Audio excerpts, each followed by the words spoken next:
All right. What's going on? PT Entrepreneur Facebook group and PT Entrepreneur podcast listeners. Thanks for tuning in.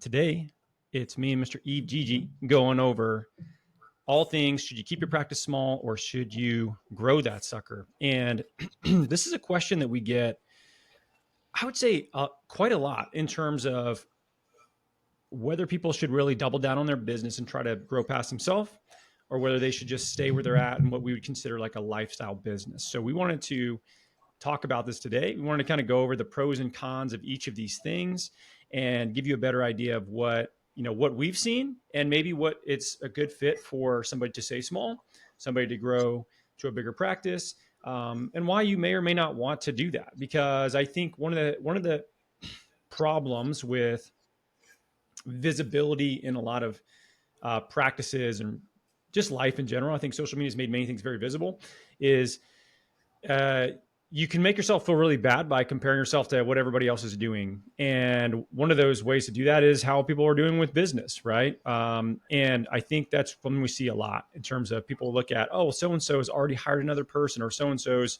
or I'm crushing so-and-so because they haven't hired another person or whatever. And we have these internal sort of, challenges that we look at in terms of how we're holding up with everybody else. And first of all, I want to say this is going to be a very unique decision point based on where you're at, what your goals are, and your family goals, and where you're at in your life. But we'll talk through the two of these because we've been in both these stages.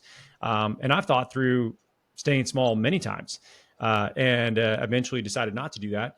So anyway, Yves, anything to add before we dive in and start talking about all this stuff?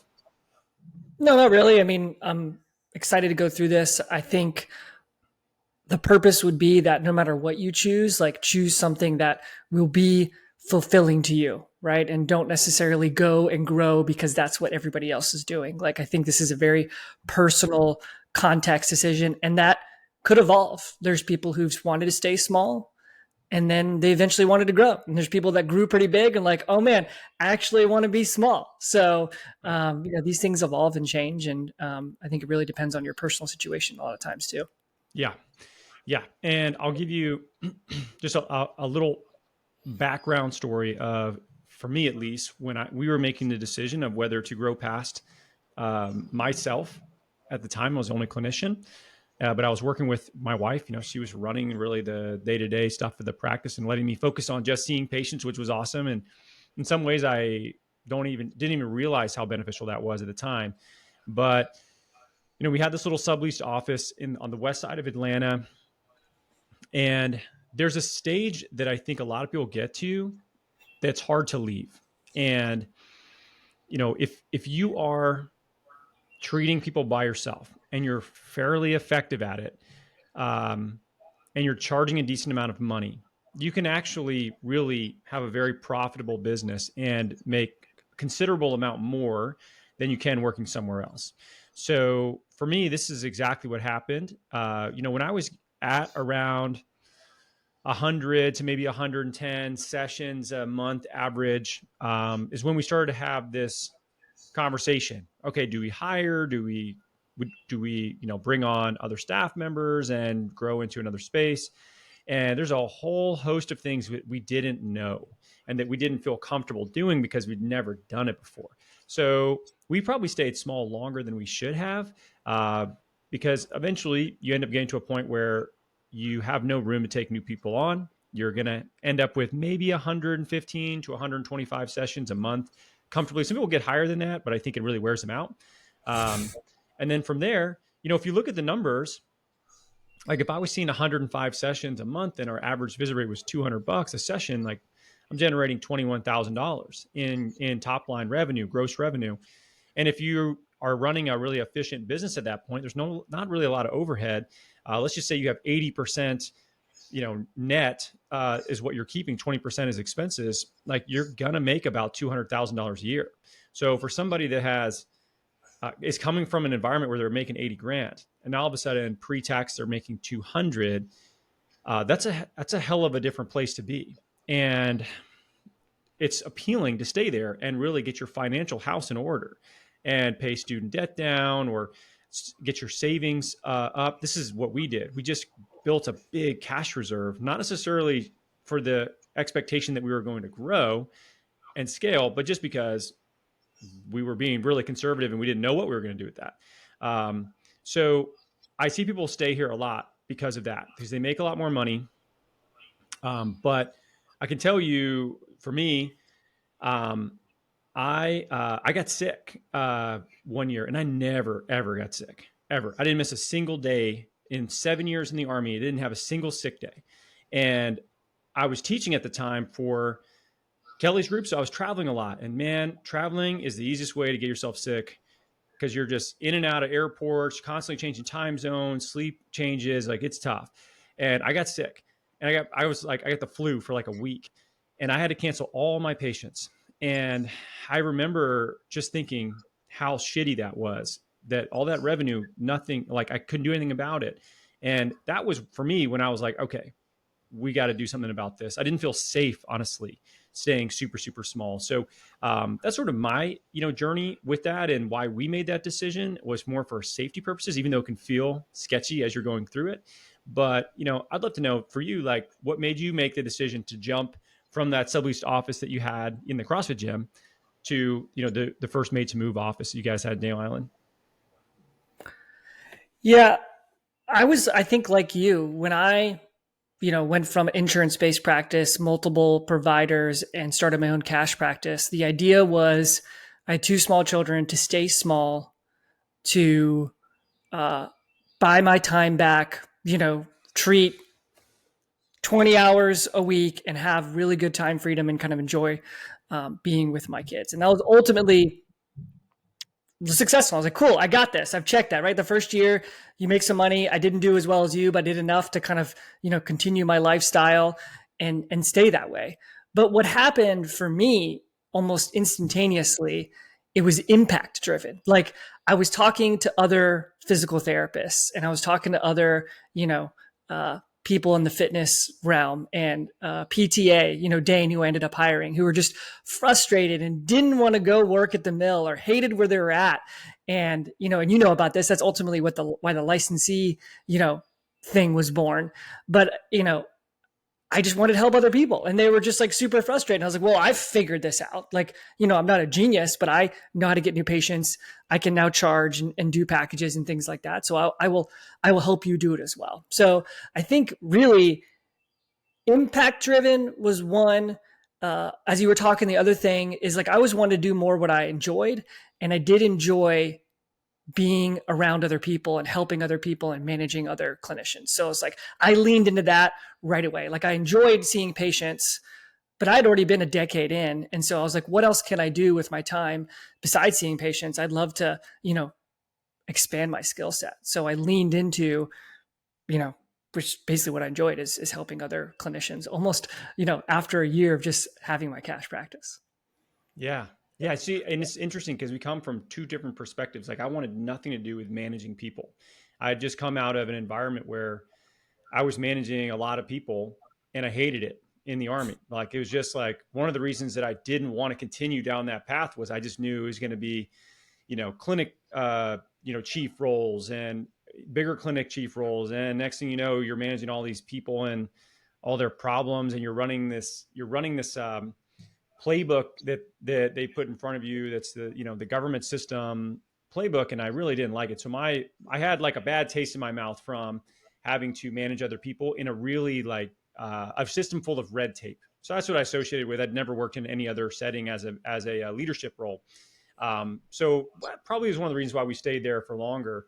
And also there was just something like really nice about the ability to go from like the environment where I was, where I got to see somebody once every, 3 to 4 weeks, maybe, because our schedules were just so busy and we were so understaffed, to being able to like know everybody's name and have to build that rapport and that relationship and trust with them, and see them in a more on a more frequent basis, and also just have like amazing uh, outcomes from people being like just so compliant, which I wasn't used to.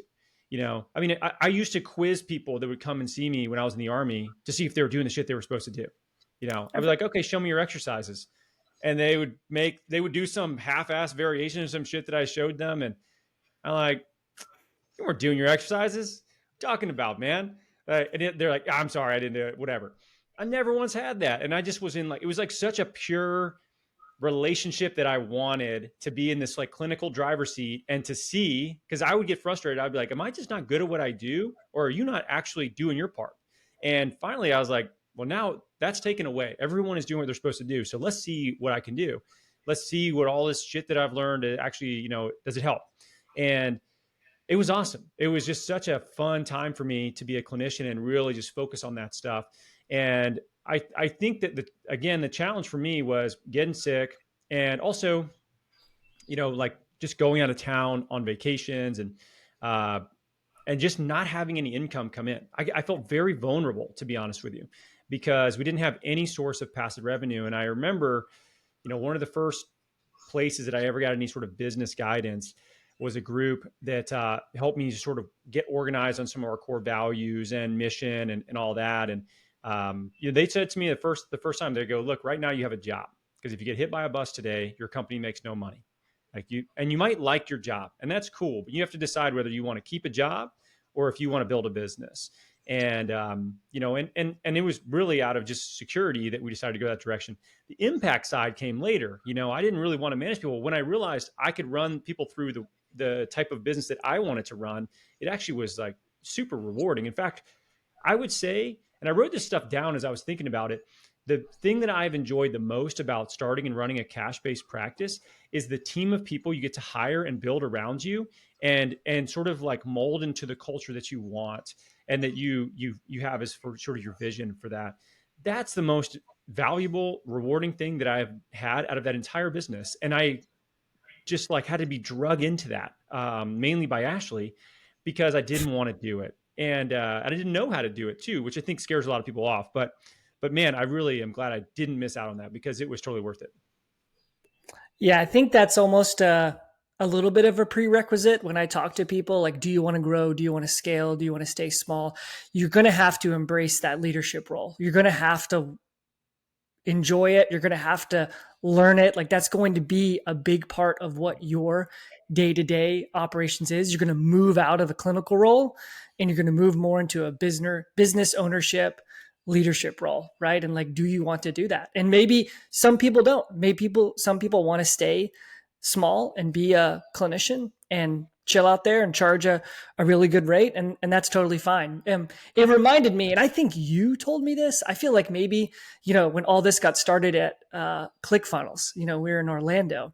I think you showed me like something that said like, man, I'm not here and I just made $5,000 or whatever, right? Like you got it on MindBody. And I'm like, make Oh yeah. money while you're on vacation, right? Like, it's not make money when you sleep. That never resonated with me. But like, if I can't be there and patients are still being seen and lives are still being impacted and we're generating revenue, I was like, that sounds awesome. Like, it sounds really cool to be a part or to have started something, like I started this and now it's this machine that runs on its own, which is just like, I was like, if I can create something like that, I feel like that's a huge win. Like I feel successful, so to speak, as opposed to, like you said, I just have a job. Yes, I'm helping people. Yes, it's a cash model, but now I have this like, I've built this thing that has a life of its own. And that's, a very proud moment, I think, for a lot of people.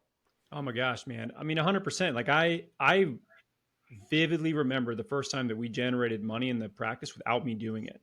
And I was actually at a mastermind event in San Diego. And the time zone is 3 hour difference, right? So I was going to the gym early in the morning there, which was like 6, and it was 9 o'clock in Atlanta. And I'm walking to the gym, and I pull up at the time we were using MindBody, and I pull up my MindBody app, and the first provider that we hired had seen a patient and sold a package, which at the time was like $1,500 or something like that, right?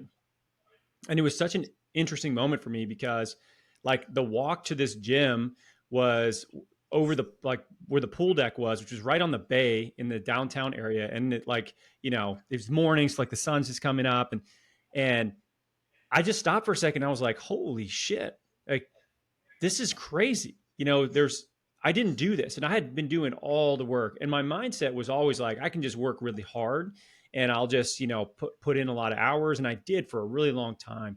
And I remember just thinking, that this was such a like pivotal moment where it wasn't that I was just working really hard because I hadn't actually done that visit. I hadn't sold that package, but our company had generated that revenue. And now it was more about leverage. It was more about, well, what things do I need to be really focusing on to where we can do more of that?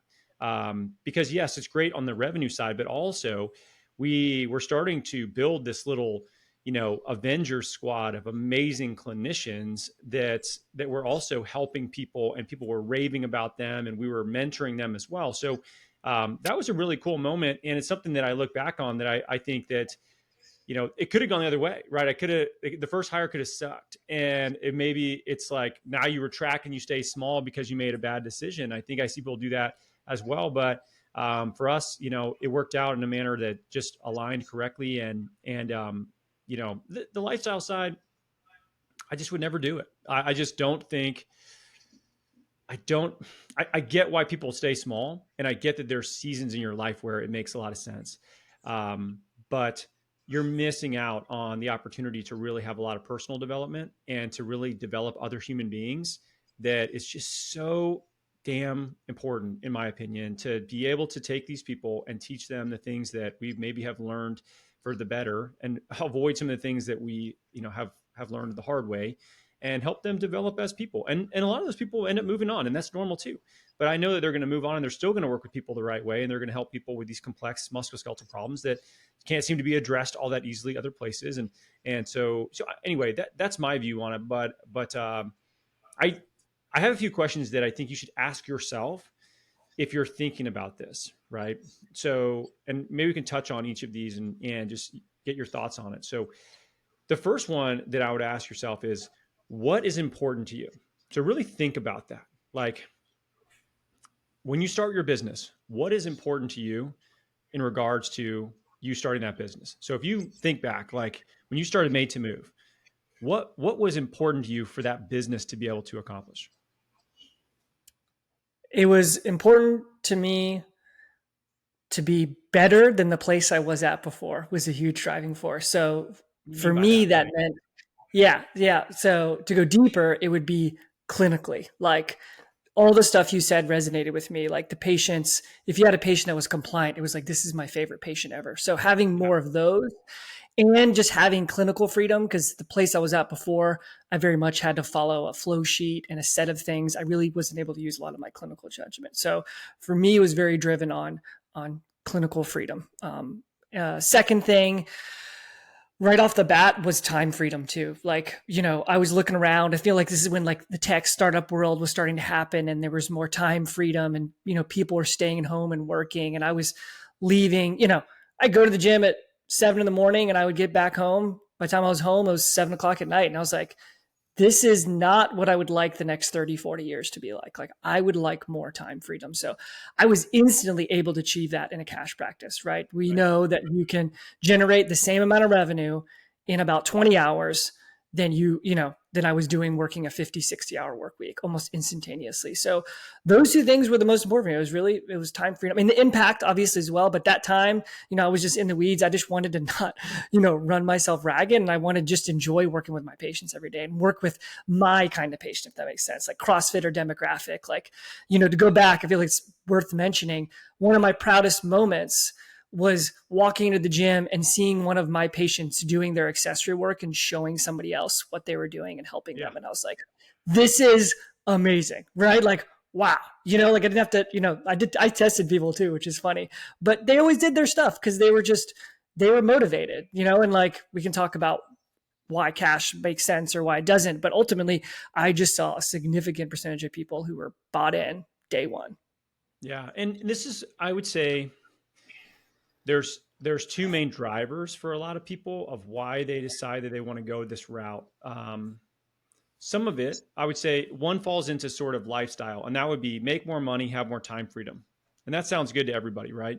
But if you're a clinical nut, like if you're obsessive over like being a great clinician, and this is your art, this isn't your job, this is the thing that you're trying to become the best in the world at, and you are absolutely passionate about being great at what you do, which I think has a lot of merit to, and it's less and less common, to be honest. Those people, what I see is like, they're like, I'm frustrated. I can't treat people the way that I want. And I am starting to get really burnt out, not necessarily from the work that I want to do, but from the work I'm forced to do with the people, the population that maybe I don't get a lot of enjoyment with or feel like I get much of a challenge with. And the volume of maybe the people that I'm working with, I don't actually have the time to do some of these things that take time that I've learned. And that's where I see these sort of like artists of clinicians that are just they're just so frustrated, and it's like kicking and screaming they decide to go the business direction, right? That was 100% me. I wanted nothing to do with it. Nothing. I could care less about the business side of it. But damn, I wanted to work with people a certain way. And as I looked at it, I said, this seems like a really cool vehicle. I can work with less people, so the volume is lower. I can do more complex stuff with them. And the buy-in is there because they're paying for it, right? So it's like, why would you waste your own money and my time and your time to not even listen to me? So I thought that they would get rid of it, and it does. And so if you fall into one of these two buckets, like that's usually what drives people into it. And one is not better than the other. They're just different reasons for why you start. You typically end up in the same place. And I think the time freedom side, what is so cool about it is I see a lot of people leave the profession and go into non-clinical roles. This just happened at Athletes Potential. One of their providers just took a tech job, actually, and not treating patients at all anymore. So completely non-clinical. And you know what we get is the opportunity to be able to see fewer people.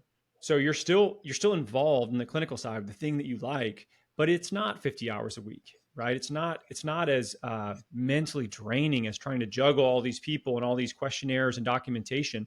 And it's just such a more direct relationship that is doesn't have as much red tape around it. And that creates this like energy you'll get from the people that you work with, that you don't actually come home feeling completely exhausted at the end of the day and have nothing left over for your family, but you actually have quite a lot of energy and a lot of cool stories of the people that you've engaged with and talked to, and the outcomes that they may have gotten and the things they've gotten back to. And if you look at the personal reward side of the clinical world, I can't think of really much else that is on the same level as what we get to help people with, and how much direct feedback we get from them about how much they're able to do and the outcomes they have. And that's just like such an energizing thing. So I think it's a trade-off a lot of people look at and they're like, okay, cool. I get to be a clinical expert the way I want. I get to work with the people that make the most sense for me, that I'm interested in working with. And as a byproduct of that, you can make twice as much if you're good at this as working for somebody else. Like, of course, there's so many more of these clinics that are basically popping up all over the place, because that exchange is pretty rare to be able to stay in the profession. Yeah, as you talk about that, I feel like another big driver for me was those relationships, right? Like my favorite patients were the patients that were committed, coming in on a regular basis is the insurance-based practice, right? Like I loved seeing those patients. I loved making a big difference in their lives. They were bought in.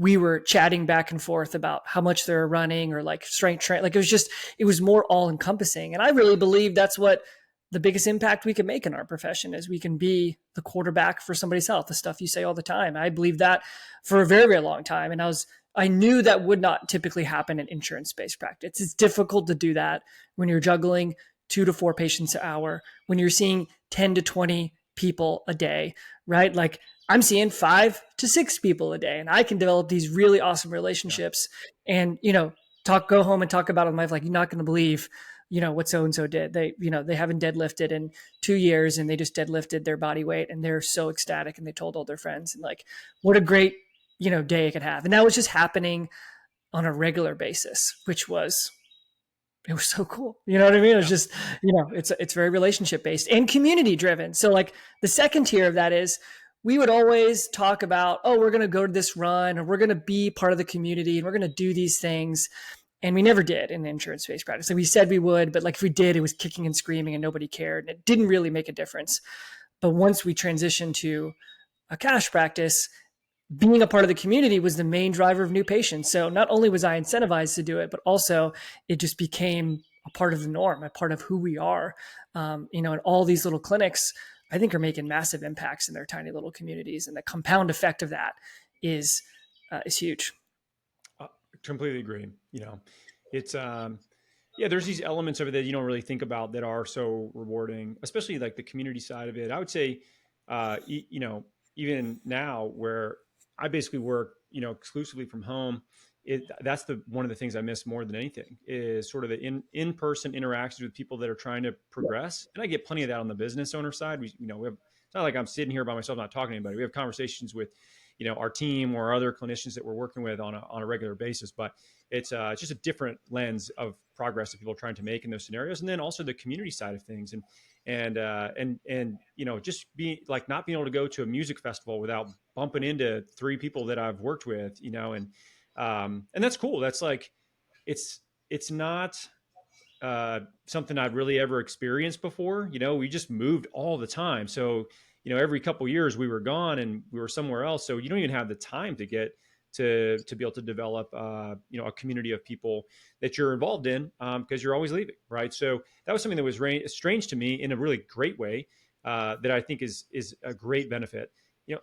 The other question to kind of shift gears though, I think if you ask yourself, all right, what's important to me?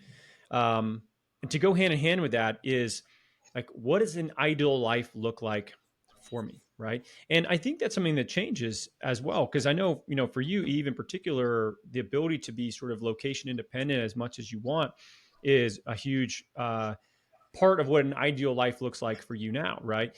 And so I would say when you started Made to Move, what were the bullet points of an ideal life for you that business should be providing?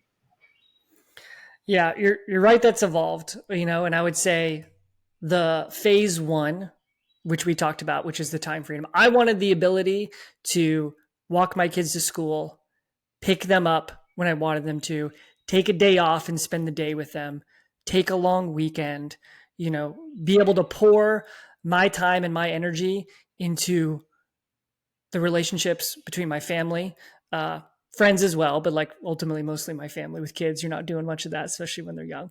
I just wanted to be there as much as humanly possible. I didn't really want anyone else to tell me what to do. So ultimately, I wanted to feel like I was making impact and I feel like I could have done that in 4 to 5 hours a day, right? Like 4 to 5 hours of kind of work, and then seeing patients, maybe a little bit of administrative time.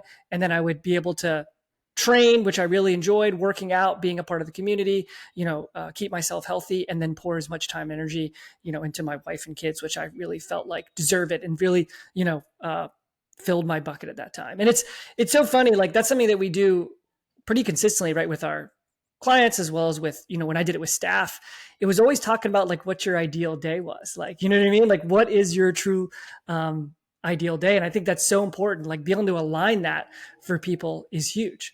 So phase one was just having a little bit of freedom, but now we did a little bit of traveling, with COVID, and realized that being location independent was huge. And so now it's this iteration of like, can I be in different places and still work at the same time? Right. And like, even when I had Made to Move, I was able to do that. We were in Colorado for 2 months and we opened a Somerville clinic, like that was one of the coolest moments of my life where I'm literally being iPadded in during our grand opening ribbon ceremony, like talking to all my friends. They like walked me around and I got to talk to everybody while I'm in like a hotel in Colorado and, opened it. So like these things are really possible. And it's just really cool to see, again, I keep going back to impact is what I say, but like, it's really cool to see like, you can have kind of what you want. Like you said, on the lifestyle side, you can create, when you own your business, you can create what you want, like as long as you put in the work. Yeah, and I think phase one that you're talking about, where you wanted to be able to say, I'm going to take Friday off because it's field day at my kid's school. I'm going to walk them to school these days. I'm going to pick them up these days. Um, you're going to take vacation for whatever duration of time you want.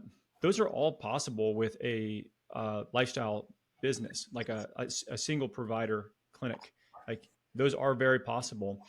Um, Pure location independence is not. Like if you're talking about the ability to be wherever you want to be and run a business remotely, you can't do that and be the one treating all the patients. It's impossible. So what you have to think about is if that's the direction that you want to go, then you have to build past yourself. You have to build a team of people. And that really comes down to what I would consider like indirect revenue versus direct. And this is where I think a lot of people struggle because they might say, okay, well, but yeah, I can make $200,000 seeing everybody myself, keeping my overhead really low, and like not have a whole lot of other stuff to try to figure out. And that's cool. But that's like, what are you making per hour? You can figure that out pretty easily. Then if you can kind of whittle it down, and let's say you build to where you're at and you have this clinic that, let's say, Made to Move is at like a 7-figure practice, and you're spending 10 hours a week on that, and all these other people are running the systems in this business that you've created. Well, what's your hourly, reimbursement associated with that, as well as being able to do that from anywhere you want? What's that worth? It's very hard to quantify some of these things, but it just depends on what the person wants and what their ideal life looks like, and maybe not everybody wants to do that all be on that long. Like, that's not really something that my family is something that we're super interested in doing, but we like to travel when we get time off from school, right? Like, for instance, we're heading to Hawaii on Friday, and your family is as well.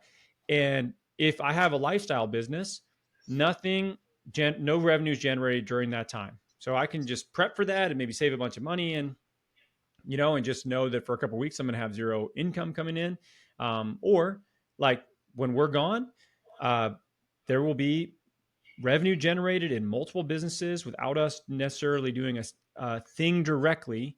And no one, honestly, if no one talks to me for the next 2 weeks while I'm gone, I'm fine with that. In fact, I hope that happens, because things at this point, in a lot of ways, run better when other people are just doing their thing, and they need no oversight because we have professionals that get a chance to work with us. So, like, when I look at ideal lifestyle, the ability to be able to travel is important. Location independence maybe isn't the most important thing for us, but the ability to have non-direct revenue and and work with really really talented people was always something that was super important to me as we continue to grow. And you only have to go on vacation enough times where you have no income coming in, or get sick enough times where you have no income coming in, where you might really start to look at, damn, is this really the safe place to be? Or are you putting yourself in a more risky position by being the only person, literally the only person that is accounts for your family's income potentially? Because if that's the case, I would get heavily insured in a number of levels, both for short-term, long-term, and life insurance and disability insurance in case that does happen, because you're one accident away from your family having no income. And that always really actually sketched me out quite a lot.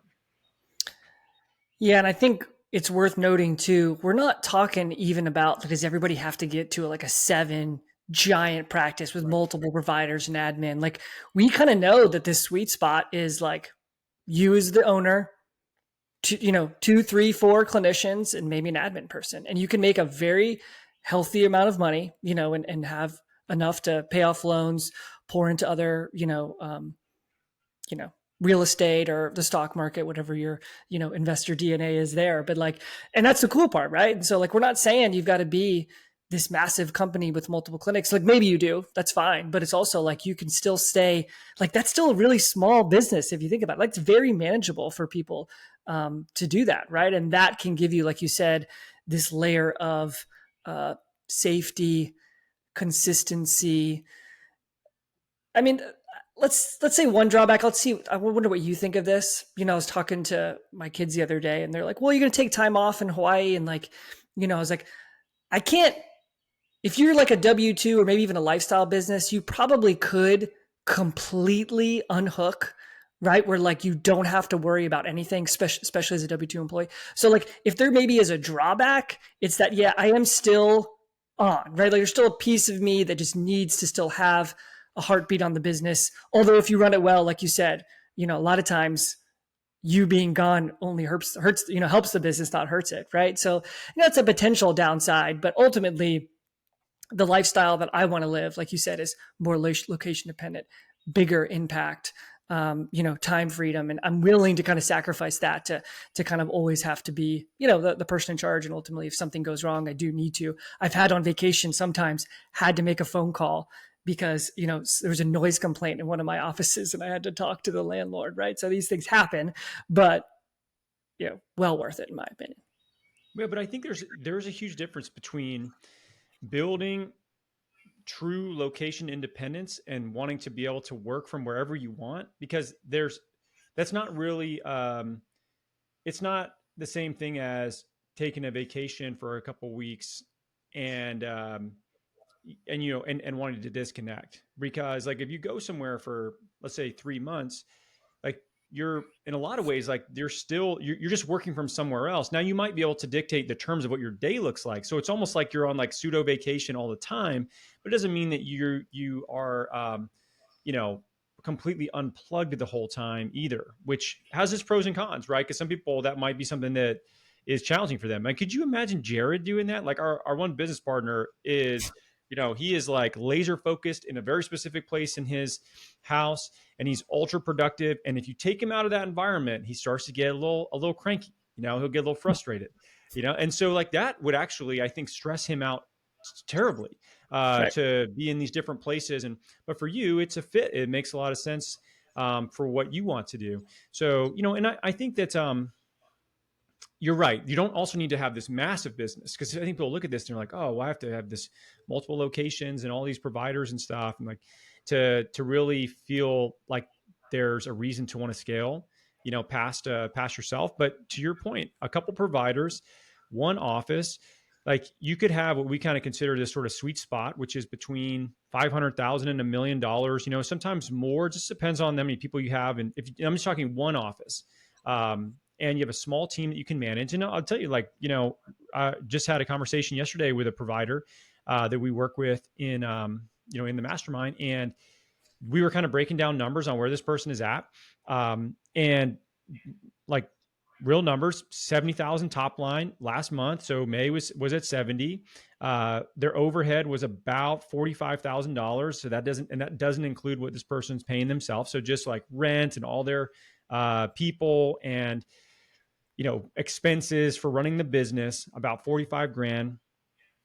And so that means net is going to be roughly $300,000 a year for this provider to run this business that he really enjoys and wants to do so for, a long period of time, and can just chill at that stage, and doesn't have to have a lot of stress associated with trying to scale past that. Right.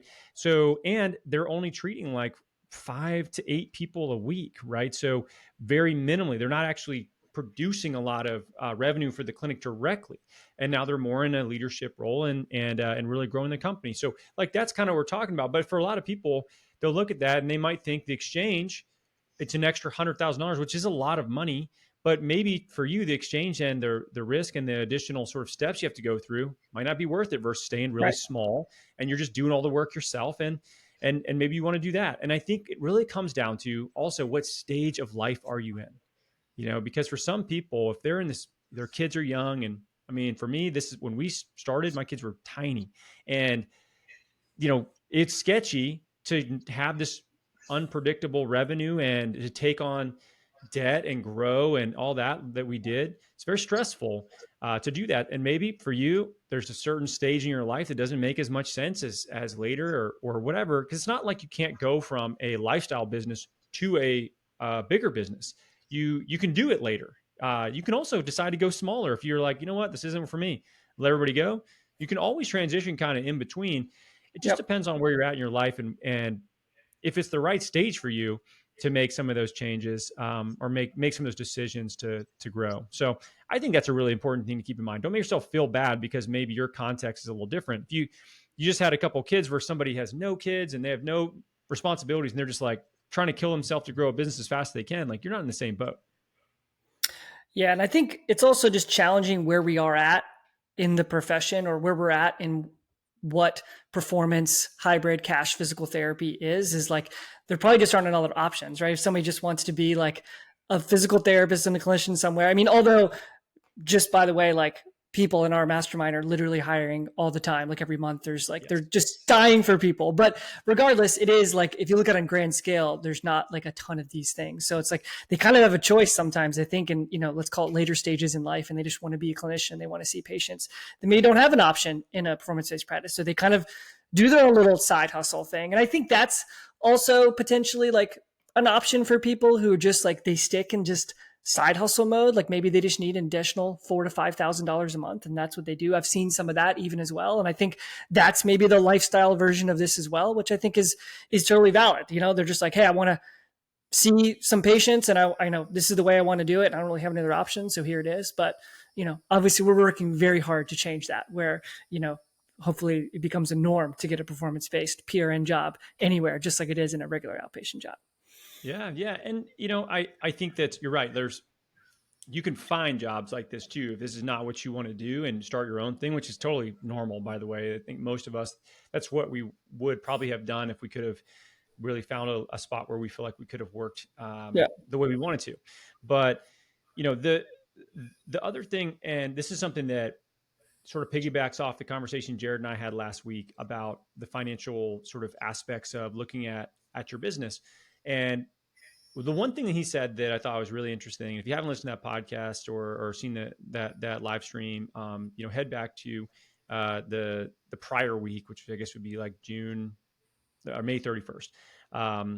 And he says, like really the change that has happened with him is to go from looking at just purely cash to also looking at net worth decisions.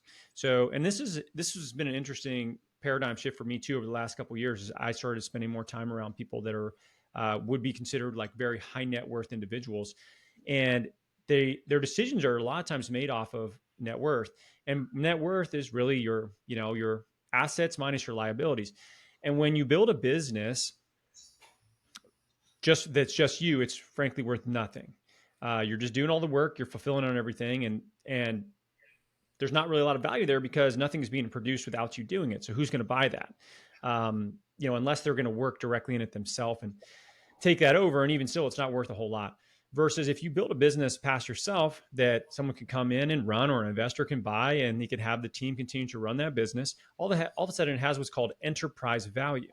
So when you think of enterprise value, you got to think of the valuation or the value of what the company would be worth if you were to sell it. And this is a sneaky number because in a lot of ways it's hard to calculate, but also you don't see it. Like if you, let's say you're investing in Apple stock, every month you could just look at your balance at your brokerage account and say, oh, well, now I have this much Apple stock, it's worth X amount, and I could sell it tomorrow if I wanted to do that because there's people that are willing to buy it from you. Well, with a private company, you don't have that. So you sort of have to calculate yourself and keep an idea of what that is. But just to give you a rough estimate, like for a lot of these service businesses, 1X of what you're generating on the top line is just a very simple gauge of what that business could potentially be worth. It could be worth more or less than that, depending on a lot of factors. But if you're just thinking, okay, well, let me calculate that as a net worth enterprise value, sort of touch point of where I'm at on the financial side. You cannot have that with a lifestyle business. As you grow enterprise value, like this example of what I talked about, this practice is, just under $1 million. If that was their monthly, let's say their monthly was like 70 grand, that's a $800,000-$900,000 enterprise value that person has on their hands that they could sell one day if they decide they want to exit, they decide they want to move on to something else, or maybe they want to retire and they run it from there. That's a lot of money. That's a lot of value you're creating that you're not creating if you just stay small. So don't forget the fact that what you're building has value. You just don't see it the same way that maybe you would see it if you were investing in somebody else's company. Yeah, another goal of ours, I think, is not only just to give people the avenue and the roadmap of how to build their own business, in a performance-based cash and hybrid model. But I think a big thing that we've been talking about a lot is just increasing people's financial IQ, right? And so we're talking about net worth, we're talking about cash flow and pouring things in other areas. And, if this goes over people's heads, I think it's something they need to educate themselves on. But ultimately you're right. We both never thought we could sell a cash practice. We both did, very successfully, right? And I've now seen practices who are lifestyle businesses, and frankly, I've seen gyms that are like that, as well as practices, clinical practices, and they're worth anything, which would be really, really frustrating, right? And so if you get to the point where even if you have 2 or 3 clinicians and you have an admin, you've got some systems built in, yeah, you've got enterprise value, right? And that can provide you income for years. And I think people do, tend to forget that. Like it feels just like you said, too elusive. Like who's going to buy this? And if I was a betting person, like what we're doing in the performance-based world is only going to, like, the increase we've seen is exponential and it's not going to stop. Like we're now seeing, maybe not private equity, but we're seeing hospitals getting into this. So like it's going to be very valuable. So, now you're pouring into something instead of a 401k. Cool. I can put money in a 401k, but also I can put money in my business. And all of a sudden I have an asset that will give me $500,000 potentially, like, if it's payments up front, payment over time, whatever, you're going to get that revenue afterwards, right? And so that's not including the cash flow you get while you're in the business. So, it's just like, slowly kind of realizing that, some of these decisions are like you said, net worth decisions are very long-term decisions. Like it's very much about like, what is this going to look like for me in the next 20, 30 years? And sometimes I think it's tough for us to talk about that or think about that. We just want to like, how does this help me now? I got student debt.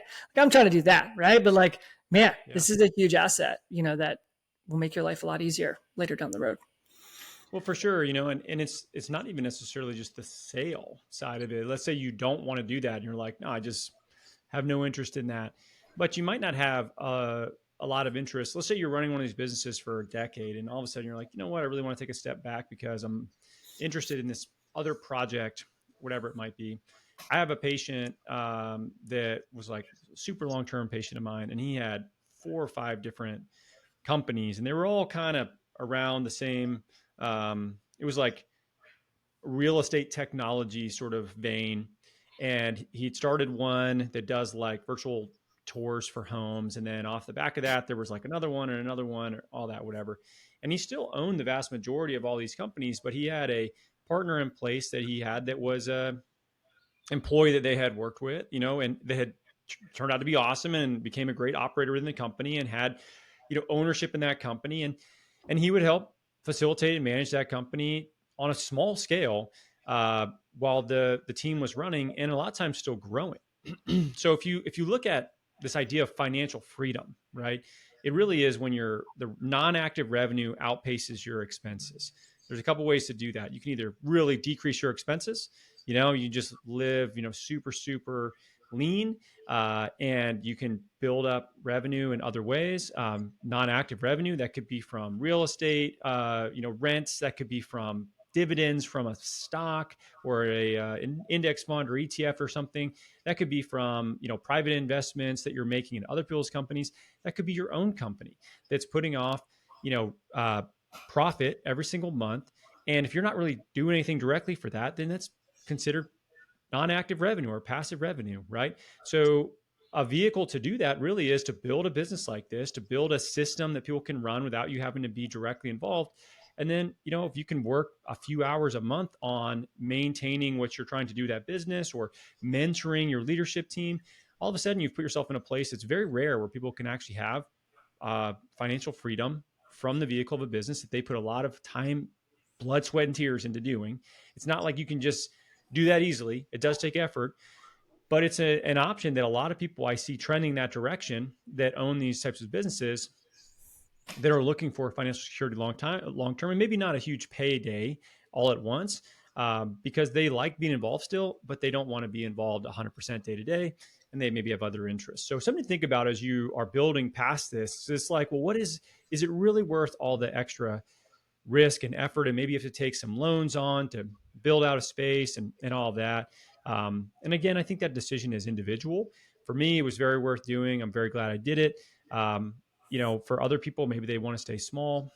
But either way, like you have to think of these bigger picture sort of financial as well as impact goals that you might have, because you just can't have as much of an impact staying small as you can hiring 4 or 5 other people that can treat people the same way you can and really help get these amazing outcomes. And there's a lot of people that need our help. Like that's the other thing to keep in mind. There's a ton of people out there that don't even know we exist, and they're starting to be more aware of the type of practices we have, which I think is awesome. So they need our help. So it's just up to you in terms of what impact you want to provide or not. Yeah, I agree. I mean, I was like, we're supposed to be doing some pros and cons, right? So I'll try to like say some cons or like a reason maybe you wouldn't want to scale.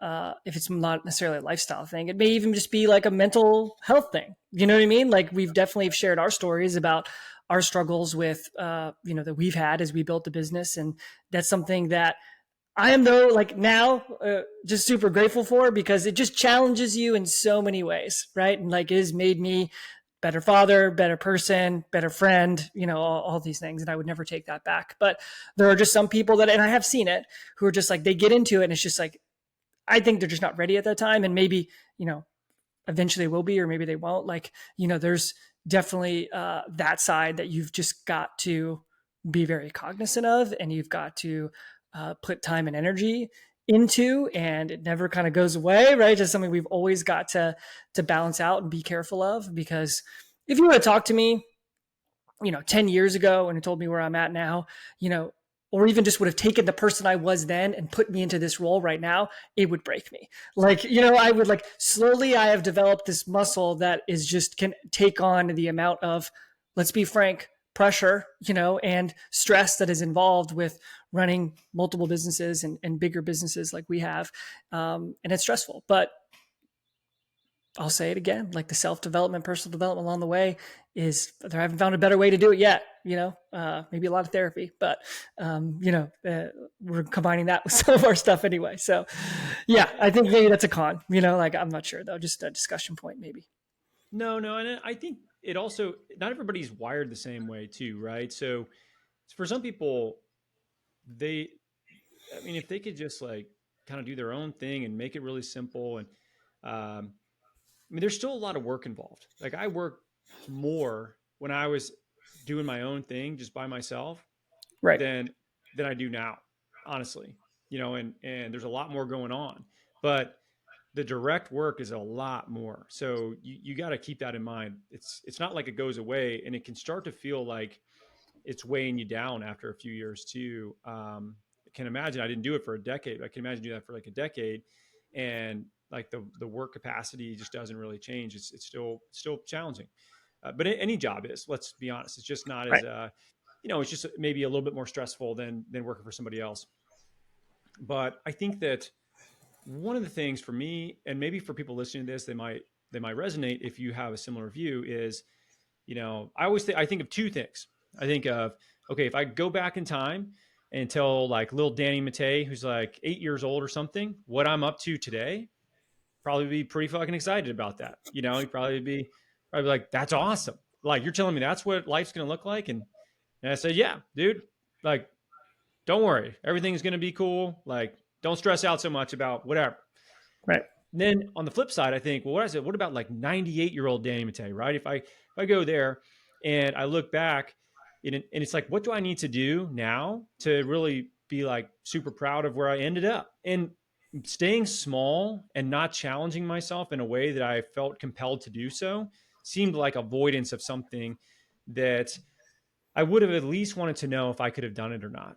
Like that's I think the regret of not even trying would have really been hard for me just to tolerate, because I had this just internal drive to want to see if I was competent enough to build a business past myself. If I was competent enough to, really be able to take a crack at building something like that. That is very hard to do, and I just feel like I would have felt very frustrated, because you can't go back and do those after a certain stage, and so for me, some of it was also thinking, all right, well, these two different people that live on the polar opposites of my lifespan, like, one helps me feel grateful for where I am, but one also helps me realize that, like, don't be a little bitch and play small, and don't be afraid of like things that challenge you, because you get one shot.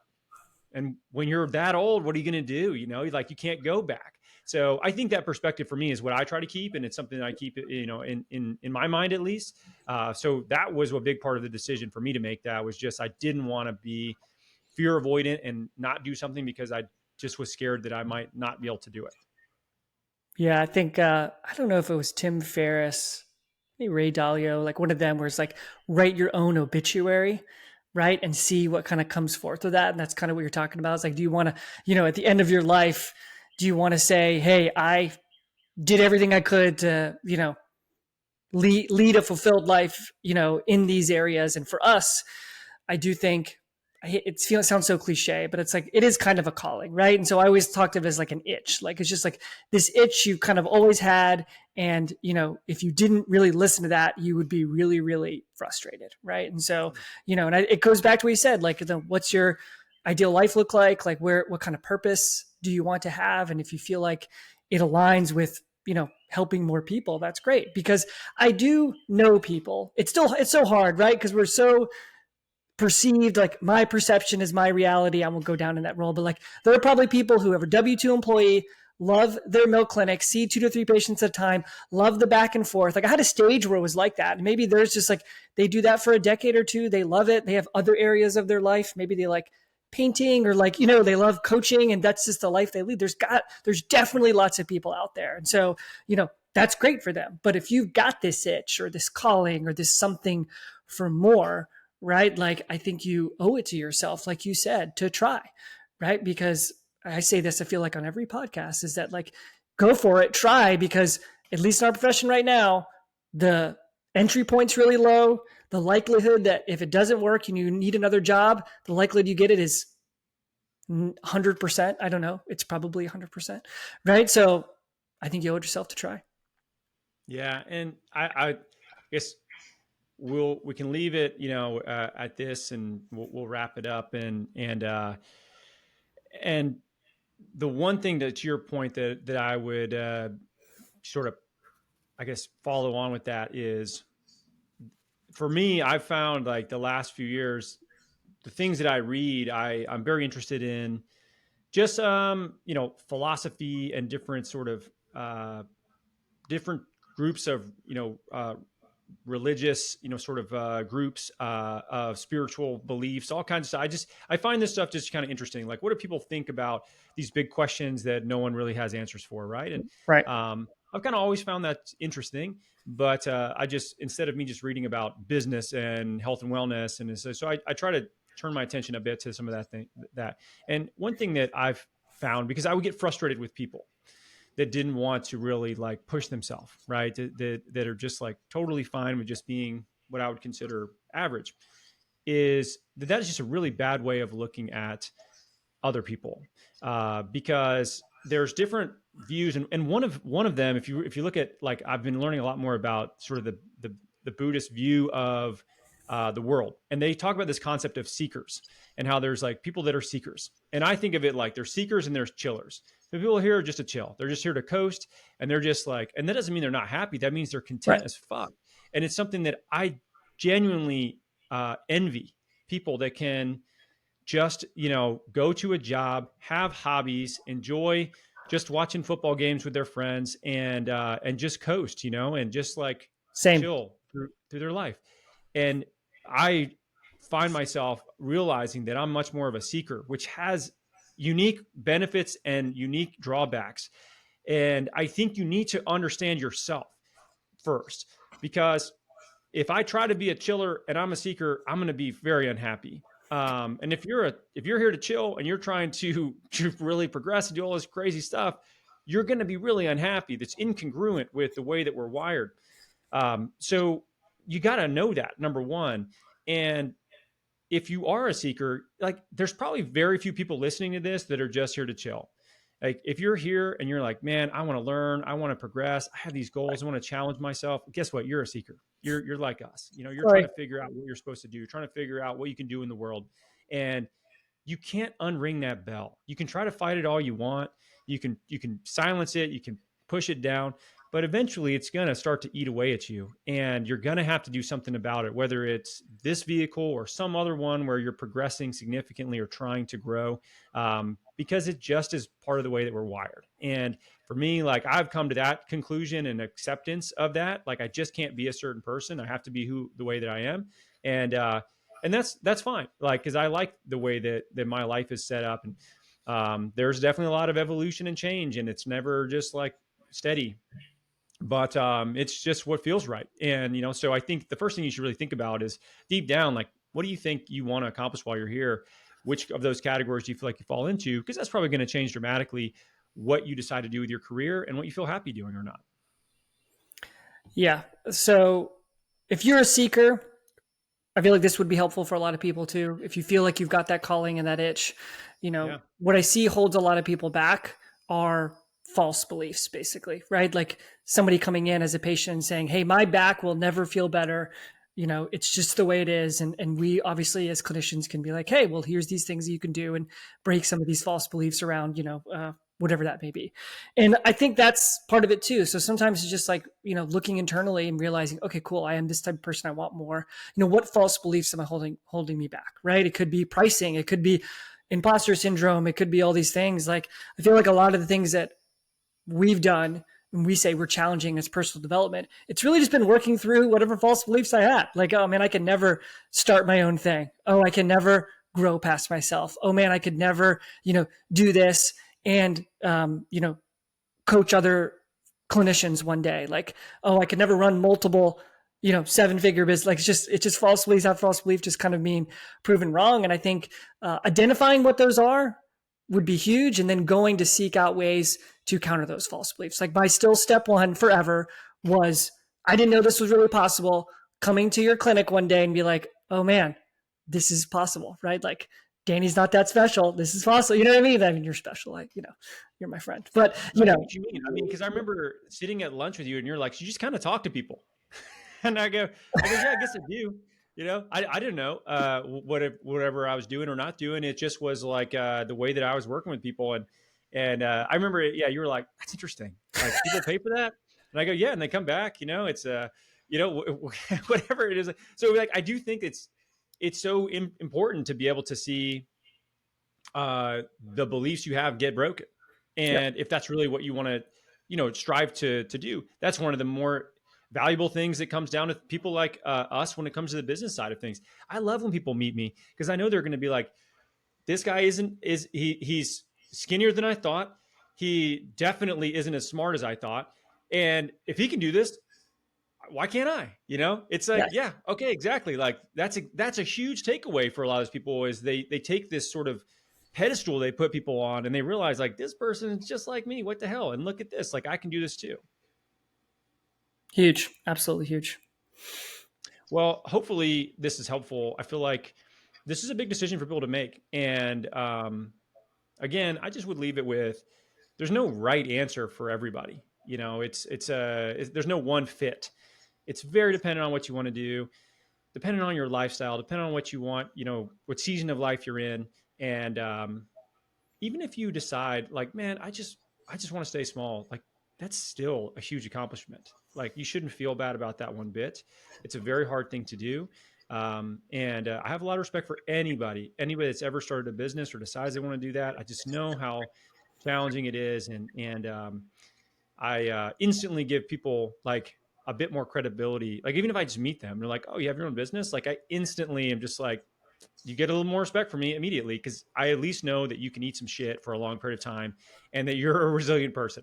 Like I appreciate that about people. So either way, whether you stay small, you go big. Hopefully this helps. And I think it's just up to you to decide what you want to do. Yeah, just give your chance. Just allow yourself the flexibility of what may happen next for you. Like I know that sounds a little woo-woo, but I think that's very important to just say like, hey man, what could be next for me? And exploring those options. I feel like a lot of this stuff starts there. Yeah, cool. All right, that's the end of the podcast. We'll catch you guys next week. See ya.